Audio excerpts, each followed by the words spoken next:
Imagine climbing over 46,000 feet, over 600 miles, on a bicycle that weighs 10 pounds more than the average road bicycle, and then taking the victory in a three-stage double-century road race. On today's episode, we'll be hearing all about the epic journey of one recumbent rider who, against all odds, went on to win the 2016 California Triple Crown Series stage race, which included the Devil Mountain Double Century, the Central Coast Double Century, and the White Mountain Double Century. In part 2 of 3, we'll learn all about the Central Coast Double Century, the second stage in the series. I'm your host, Justin Tu. Let's roll.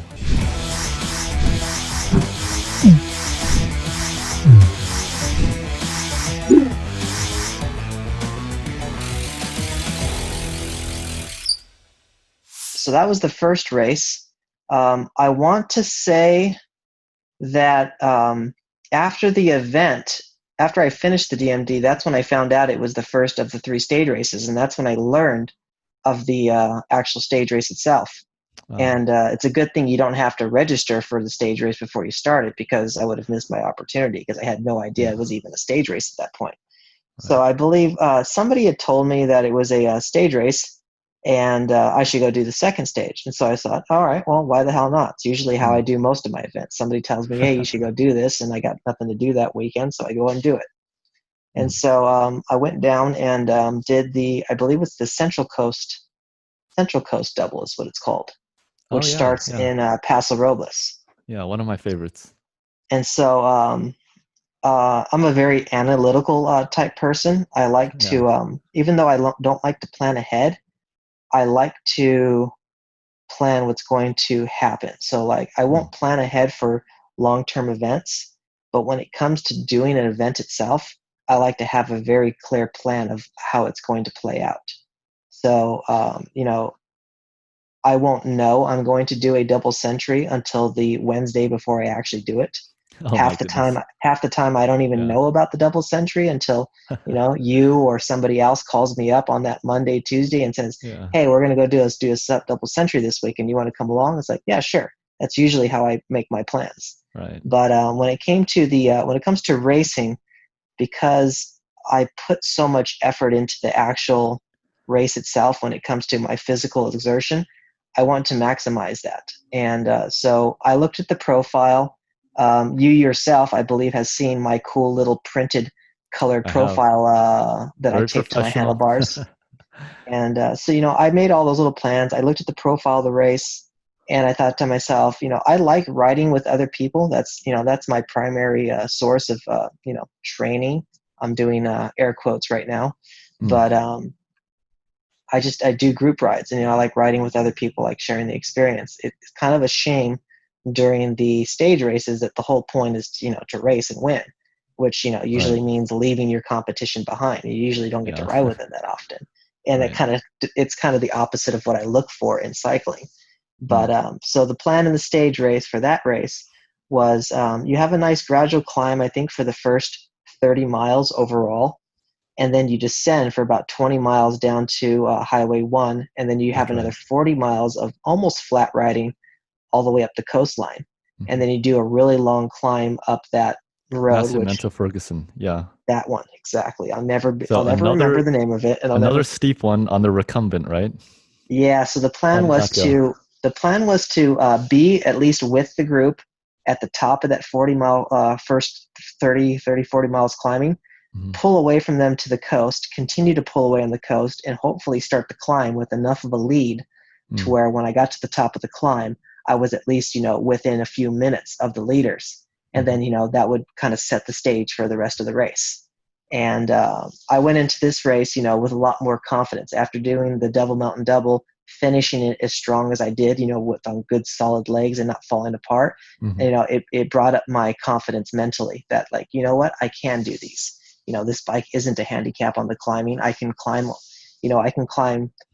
not as well as, I would on my regular bike, but well enough to where it's not such a huge disadvantage like everybody else makes it out to be.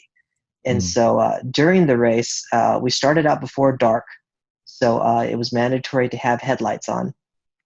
And I remember it was funny. I remember when we first went to go take off, I almost fell over because I slipped a pedal. And usually when you slip a pedal on your regular road bike, you kind of just stop right away, put your foot down. But when I slipped the pedal on the recumbent, it steered me to the right, and I almost like steered into the person next to me. So I was Oh kind of no. like that stereotypical unstable, dangerous recumbent rider, Right, right. mixed in with all these people, which is the Oh whole my reason, goodness. people don't like recumbents riding with them. As it's like, oh, this is Sure. embarrassing because this is not the type of rider I am. I'm usually a really good rider. When it comes to, skillfully controlling the bike and riding it within a group, Right, as right. you've experienced yourself, Oh I'm a yeah. very comfortable person to ride close to. Yeah. And yeah, so that was kind of funny that I screwed that up right from the get go. So then we, as soon as we got out of town, we start going down this long stretch of road, and I went to the front of the group because as most races do, they start out really, really, really easy. It's not like you just set the pace from Mhm. the get go. Usually, everybody kind of warms up over the first 5-6 miles until somebody motivates the group to say, okay, now we're going to start.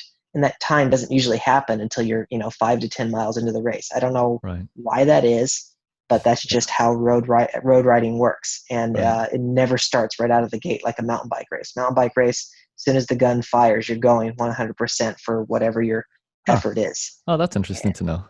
And so I got out front. I could see the headlights in my mirror, and everybody was going like 14 miles an hour, 15 miles an hour, really casual pace for flat ground. And so I got it up to like 18, 19 miles an hour, waiting for them to like organize behind me, because I kind of figured they're going to get a group behind me and pace with me.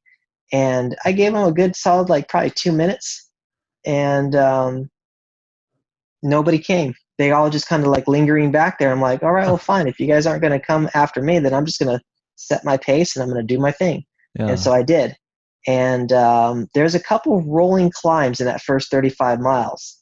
Right. And at one point, they almost caught me at the top of the first climb. At some point, they had lost sight of me, and then they started to think to themselves, well, maybe we should start taking this guy a little bit more serious because now we can't even see him anymore. So Mm. they picked the pace, and they got within eyesight of me, probably 100 yards or 100 feet Right. behind me at the top of the first climb. But I had pulled away a little bit on the downhill, and now Mhm. that I saw them, take it a bit more serious, I started taking it a bit more serious myself and pushing a little harder.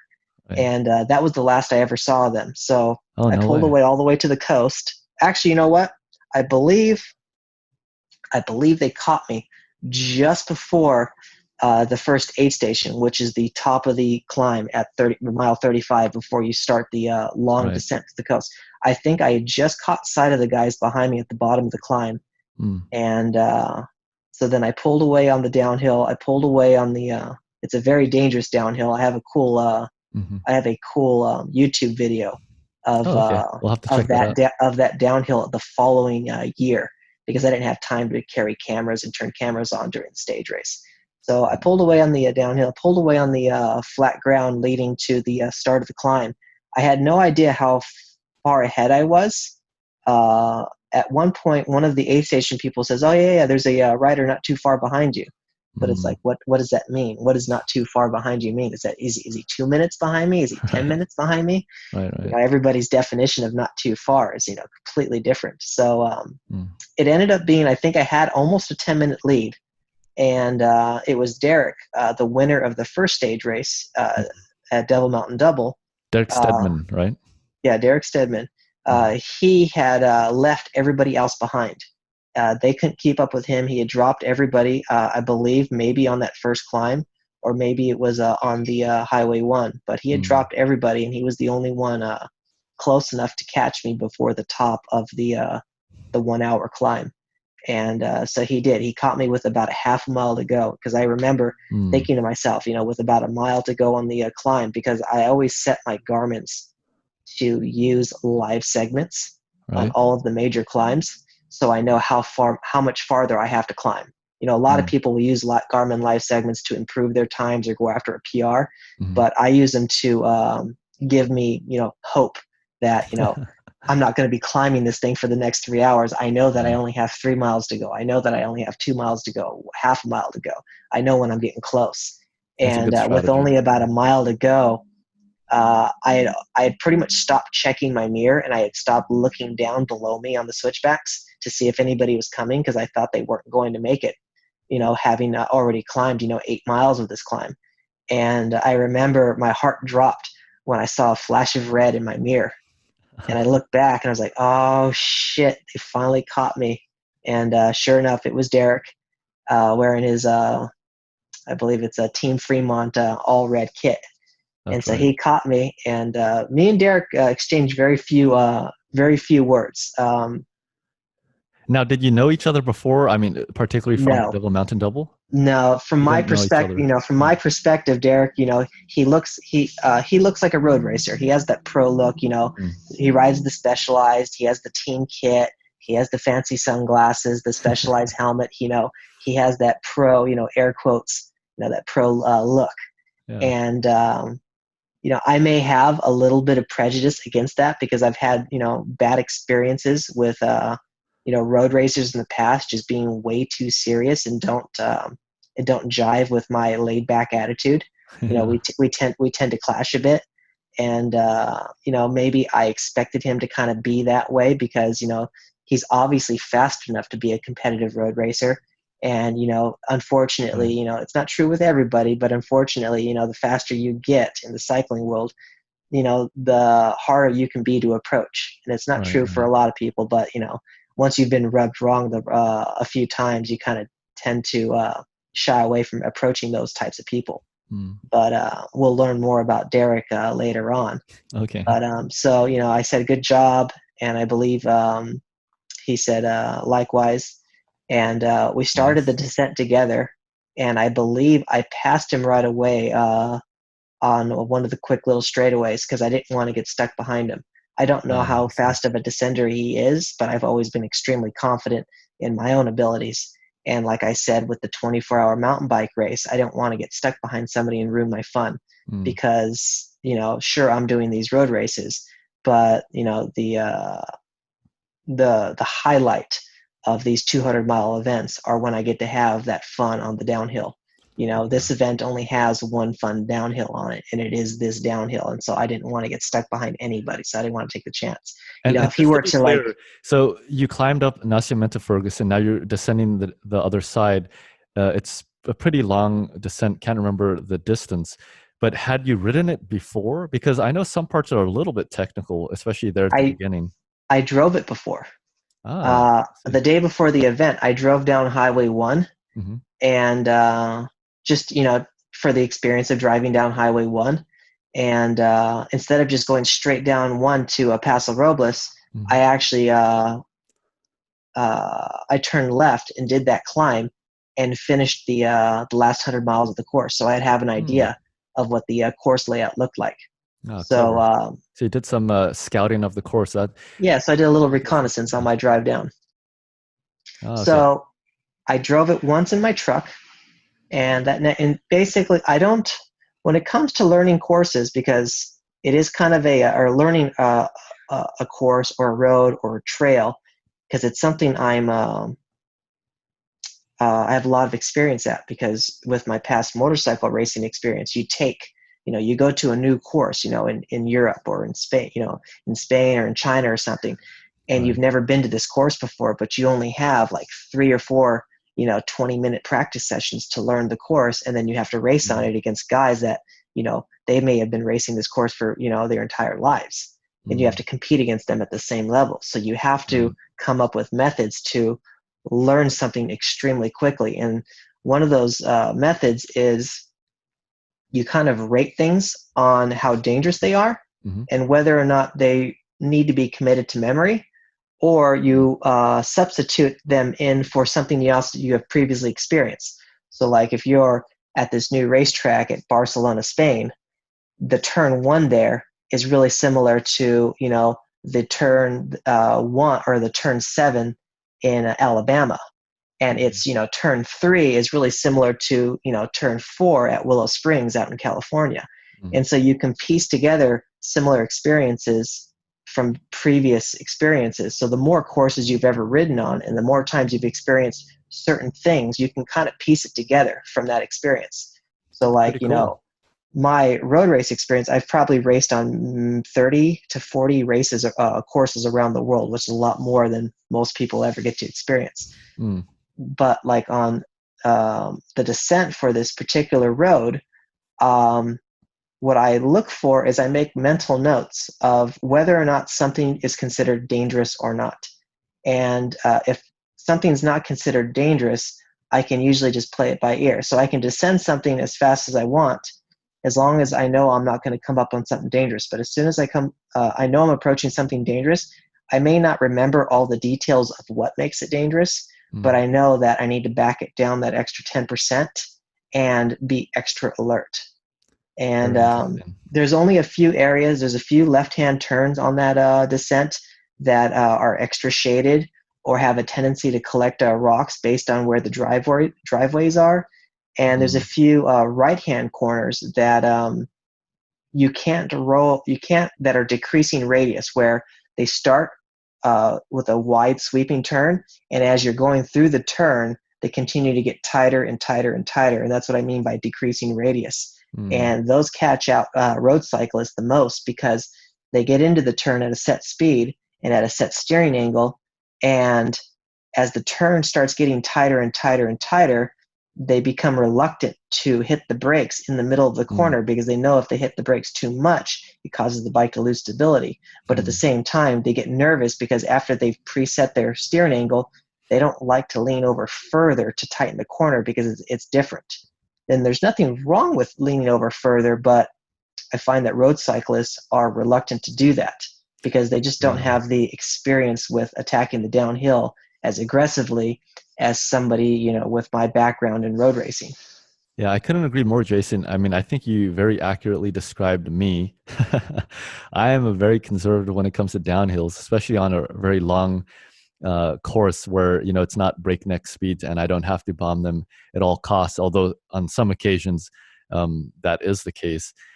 But it's really cool to just see how you've been able to relate your experiences, your past experiences in professional motorcycle racing, and how that has helped you and given you a huge advantage and huge edge over people that don't have that same kind of experience, even just in terms of having some kind of framework to approach learning the course, especially if you've done it before or you plan to do some reconnaissance on it.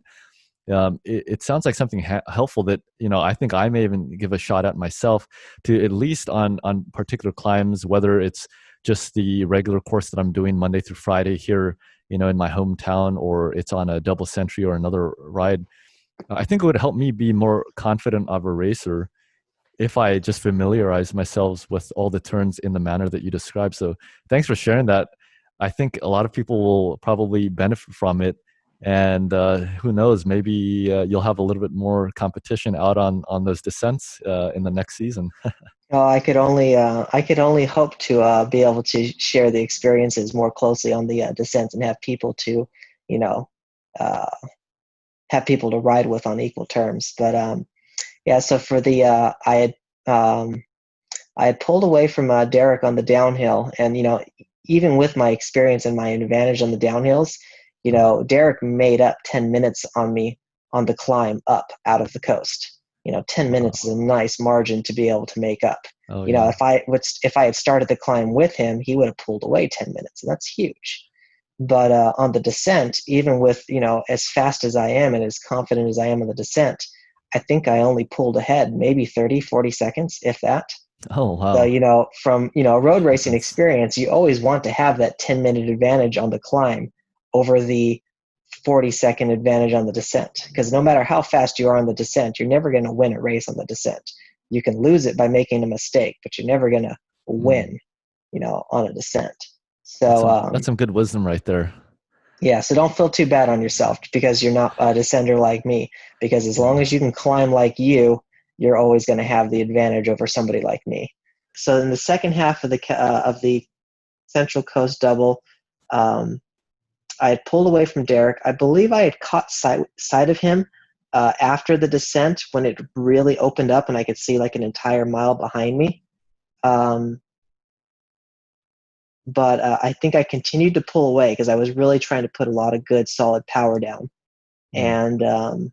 And the goal was to try to get him out of sight. And because I didn't want him, as long as you see somebody in front of you, you have that hope, you have that extra Yeah. desire to catch them. As soon as Right. you lose sight, you don't know if they're just out of sight or they're 10, 15 minutes out of sight. Right. And that's the kind of doubt I wanted to instill into my competition. I wanted them to wonder how far off ahead I was. Right. And so I had pulled away, I believe, at the next aid station at the church. It's funny because I was, I'm in race mode. I want to minimize the amount of time I'm in the aid stations. I want to get in and out as fast as possible. Right. I carry all my own food, um, No or way. should I say, I carry all my own powder. So Ah, the I see. all I eat or drink during the races is my fuel source, which is the Accelerate. I don't eat solid foods, which you unfortunately discovered on the Central Valley Double when you started to bonk, and I told you I had nothing to share with you because I don't carry anything extra on me. Yeah. So so when I had pulled into the aid station, it was a deep gravel parking lot, Right. and it was uphill about 50 feet to where you have to hang your bike. And I just remember being like I remember being upset inside for like a really stupid reason because I was going to have to walk up this driveway in my cycling shoes like an extra 50 feet because this is the lunch Yeah. stop, and they didn't Yeah. have like water out front to refill like the racers who were racing it. They only had it set up like for a lunch stop. And so like, because like, oh, sure, I got to walk all the way up there. So, I'm dragging my bike, and there's no easy way to hang the recumbent. So I kind of just lay it on its side right away. Right. And then so I'm running back there, and it's not the aid station people's fault because they're there to welcome the majority of racers, and 95% of the people there are there to do the ride and not to race it all out. It's Mm-hmm. only there's only half a dozen people that are taking this serious as a race and want to get in and out as fast as possible. So I remember going behind the church and looking for water, and everybody was it's almost like they're ignoring you. It's like, where can I get some water? Oh, would you like a sandwich? No, no, where can I get some water? Would you like chips with that? It's like, no, no, no, where can I get some water? I Yeah. just want water. Can you please give me some water? And you're counting. You may have only cost you 10 seconds, working your way to Right. the back of the aid station to try to find the water barrel, but those 10 seconds feel like 10 minutes when Mm. you're counting the seconds. And I just kind of remember feeling angry inside that I was just like, why is this taking so long? Why isn't there like water right out front Yeah. for the racers? But Right. you have to forgive them because they're not thinking that way. They're thinking of supporting the people that the majority of the people, and the majority of the people want to sit down and have a sandwich and relax for 5-10 minutes. Right. And so I remember finally getting out of there and then getting on my way, and right as I pulled out of there, just Derek was coming up the road to turn into the thing. So he was only Mm. probably 2 or 3 minutes behind me, Right. judging by how long it was going to take him to get in and out of that aid station. And that was the last I ever saw of him. So Hmm. just the rest of the course, it was just me, racing against, the Derek, who, was however many miles or minutes behind me. And that's the thing is about being the leader of a race like that, is you can't get into an aid station and ask the aid station, hey, how far behind is the guy behind me? Because he Mm. hasn't gotten there yet. But if you're in second place and you roll into the aid station, you can always ask them, hey, how far behind am I from the guy that was just here? Because then, they'll be Right. able to give him an accurate judgment. So, I never knew if he was 5 minutes behind me or 10 minutes behind me or whatnot. Mm-hmm. And so I just continued going as fast as I could. I remember I finished the race strong. I didn't really have any weak points during the race. I do remember it got really hot on a few of the climbs, Right. and I can specifically remember in one of the climbs, it was probably only like a 5 minute climb, but it was really steep and it was extremely hot, and it was one of those climbs where you had like that 4 mile an hour breeze behind your back, so it Mm. made it feel super stagnant, like you were in an oven. And I can Wow. remember the clouds came over and blocked the sun for about 2 minutes in the middle of the Oh climb, man. and the temperatures dropped like 15 degrees. I was like, oh my god! And when that happened, I had to just like I went faster because I wanted to finish the climb before the cloud left. I didn't want to experience that heat again. So I remember Right. surging up that climb as hard as I could to try to get up it as much of it as I could before the cloud finally gave way to the sunshine again. Right. And it was kind of a funny finish to that race because it finishes right in like Central Park of Paso Robles. So you have some really dense city for like your last half a mile because it's right in the central area, all downtown. There's lots of like little food courts and stuff. Hmm. And I remember you have to go to this one street, like Fourth Street, and you go down Fourth Street, and it dead ends straight into like a tease into the middle of the park where we started. Hmm. And I would imagine they would have some kind of a finishing booth or some kind of a table set up to record your time. And so I rolled into the park and I stop, Hmm. and then I kind of sit up and I'm looking around, and there's all kinds of people around, but Yeah. it's a Saturday. There's going to be all kinds of people in the middle of Central Park on Paso Robles. It's kind of like a tourist attraction, and so there's all kinds of kids, and there's some high schoolers doing homework on the benches, and there's all kinds of people wandering around, but nothing that looks like a race finish. So then I get back on the bike and I start rolling around slowly around, like I'm going around the perimeter of the park, and I go over to the gazebo where we did the official sign-in in the morning, where the race director was, and I roll up there because there's some people there. And so I roll up there, and it's just a bunch of kids in like high school. And I'm like, hey, have you guys seen like a what looks like the finish of a race or something? And Mm. they're like, oh, cool bike. Like completely didn't answer the question at Yeah. all. It's like, obviously you guys don't know what's going on. So then I get out of there. I ride all the way around the park, which is like a good, I want to say 400 to 800 meters. It's a big park. I ride all the way around the park. And then when I finally get back to where I first entered the park, I roll up and I'm like, damn it, I still can't find anybody. And there's a guy that's pulling a plastic table out of the back of his truck. And I recognized him from the registration. I'm like, are you supposed to be the finish? He's all, yeah. I'm like, oh, cool. I'm finished. He's all, I didn't see you when I first rolled in. He's all, did you come down the street? I'm all, yeah. He's like, you sure you didn't come down the other street? He was like, he was in denial that I actually beat him there, because in all the races in all Yeah. the years he had done the event, he had Yeah. never once missed the first finisher.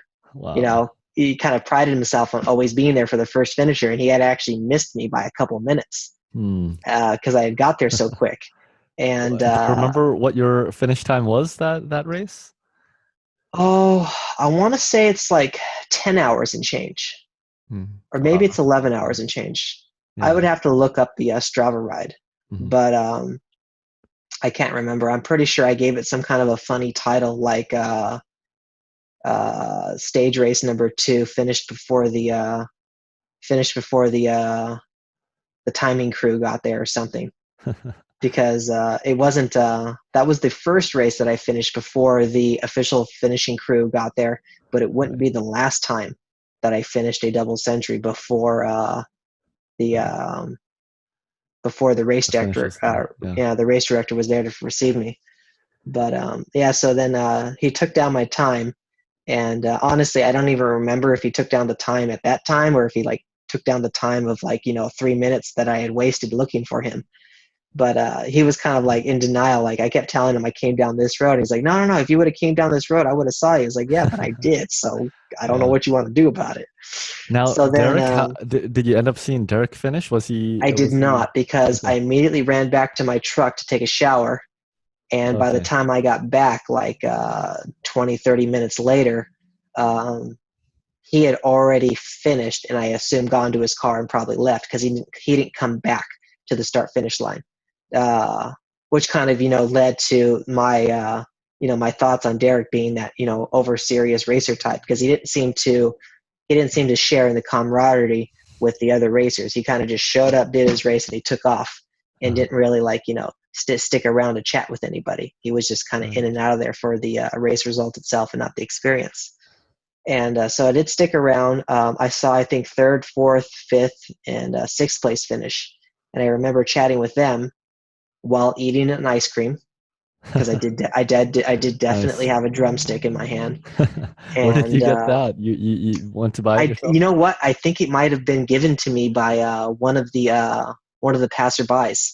No Uh, way. for the race themselves. They were coming out to watch one of their other family members or something, and I Ah, I think they see. told me they were going, and they were if I wanted a drumstick. I said sure, because I don't remember going into a store to buy a drumstick, but I do remember having a drumstick Yeah. while I was watching the other guys finish.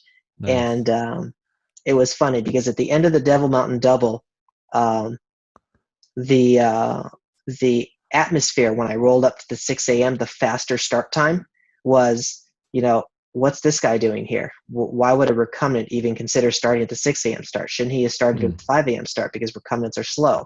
And then when I had finished in 5th place, everybody thought, wow, you did really well. Everybody was welcoming.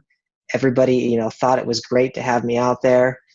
And then it was funny because this is where the tone starts to shift in the other direction. So Yeah. I do remember a few of the racers. I don't remember who they were or what position they finished in, but they would have been in that that 3rd to 6th or 7th place position. I do remember them kind of not too seriously, but they kind of mentioned you know what, I don't think it's fair that we have to race against you. And it's funny because it's if you'd had asked anybody, before I had done those events, if, it was fair, if it would be unfair to race a recumbent in any of those, high climbing mountainous races, they would have told you, oh no, it's no problem. They're not going to be a threat. They're going to finish way behind anyways. So it's not considered an advantage. But as soon as now all of a sudden I've won the first of the, of the races, now all of a sudden everybody's, starts to consider me as a rider or, that bike as a threat to the results, and their attitudes kind of started to change.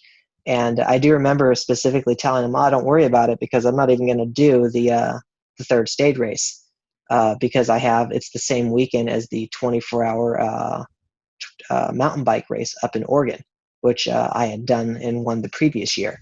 And that was my main goal. I'm not going to choose to go do a road race over doing a mountain bike race. That's never going to happen. Right. So I told them, don't worry about the 3rd stage race because I'm not even in it. And that kind of that kind of calmed them down a little bit. They didn't, really take it all that serious. And so I think I beat Derek by 20 minutes in that race. So that would have cut, his 45 or 46 minute lead that he had after the Devil Mountain Double would have cut it down to 25 or 20 minutes. So, he still had a big lead over me, and even a bigger lead over whoever was in 3rd place at that point. But so he probably wasn't feeling much of the threat. But so at that point you had a big target on your back because you became a serious contender for the stage race. Well, Ultra family, that's it for part 2 of 3 in this epic stage race recap with Jason Perez. I hope you'll tune in for the next episode where we'll be covering Jason's race in the White Mountain Double Century. It's been a crazy stage race series so far. You don't want to miss the next episode. Until then, keep spinning Ultra.